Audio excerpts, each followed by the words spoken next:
അൻപത്തിമൂന്നാമത്തെ സങ്കീർത്തനമാണ് പ്രിയപ്പെട്ടവരെ നമ്മൾ ഇന്ന് ധ്യാനിക്കുന്നത്. ഫോഷന്റെ ഹൃദയ അവസ്ഥ. ദൈവത്തെ നിരന്തരം വിളിച്ചപേക്ഷിക്കണമെന്നും മ്ലേച്ഛതയിൽ മുഴുകാതെ നന്മ ചെയ്യണമെന്നും സങ്കീർത്തന ഭാഗം നമ്മളെ പഠിപ്പിക്കുകയാണ്. ഫോഷൻ തൻ്റെ ഹൃദയത്തിൽ ദൈവമില്ല എന്ന് പറയുന്നു എന്ന വരികളിലൂടെയാണ് സങ്കീർത്തനം ആരംഭിക്കുക തന്നെ. ദൈവത്തിന് യാതൊരു സ്ഥാനവും നൽകാത്തവര് ഹൃദയ അഹങ്കാരത്തിൻ്റെതാണ് എന്ന് സങ്കീർത്തകൻ പറയുകയാണ്. മനുഷ്യൻ സ്വന്തം കഴിവുകളിൽ മാത്രം ആശ്രയം കണ്ടെത്തുമ്പോൾ ദൈവമില്ല എന്ന് പറയുവാൻ അവൻ പ്രേരിതനാകുന്നു. സമ്പത്തിൻ്റെയും കഴിവിൻ്റെയും സമൃദ്ധിയിൽ മാത്രം ആശ്രയിക്കുന്നവൻ ഹൃദയത്തിൽ ശൂന്യനാണെന്നാണ് സങ്കീർത്തകൻ നമ്മളെ പഠിപ്പിക്കുക.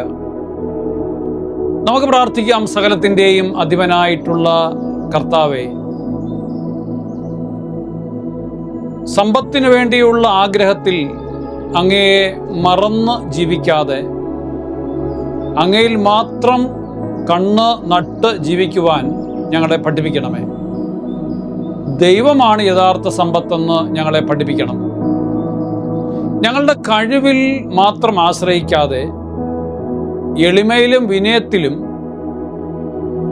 ആശ്രയിച്ച് അങ്ങിൽ ആശ്രയിച്ച് ജീവിക്കുവാൻ ഞങ്ങൾക്ക് ശക്തി തരണമെന്ന് ഞങ്ങൾ പ്രാർത്ഥിക്കുന്നു. കർത്താവേ,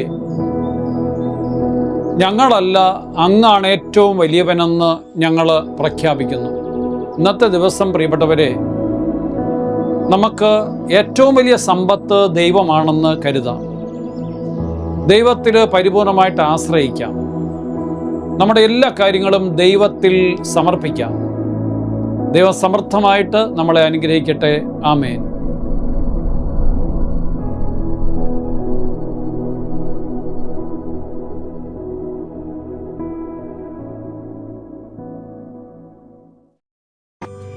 വചനവയൽ ആപ്പ് എക്കാലത്തെയും വചന പഠനത്തിനുള്ള ബൈബിൾ ക്വിസുകൾക്കുള്ള ഉത്തമ സഹായി. ഇന്നു തന്നെ ഗൂഗിൾ പ്ലേ സ്റ്റോറിൽ നിന്ന് വചനവയൽ ആപ്പ് ഡൗൺലോഡ് ചെയ്ത് വിവിധ ക്വിസുകൾക്കായി പഠിക്കാൻ ഈ ബുക്കുകൾ സ്വന്തമാക്കൂ. ലോഗോസ് ക്ലബ് അംഗത്വമെടുത്ത് ലോഗോസിനായി ഒരുങ്ങാം. വചനവയൽ യൂട്യൂബ് ചാനൽ സബ്സ്ക്രൈബ് ചെയ്ത് മത്സര റിസൾട്ടുകൾ ആദ്യം അറിയാം.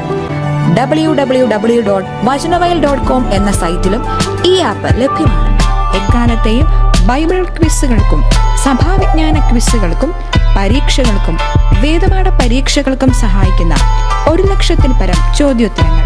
എക്കാലത്തെയും ബൈബിൾ ക്വിസുകൾക്കായുള്ള പഠന സഹായം വചനവയൽ ആപ്പ്.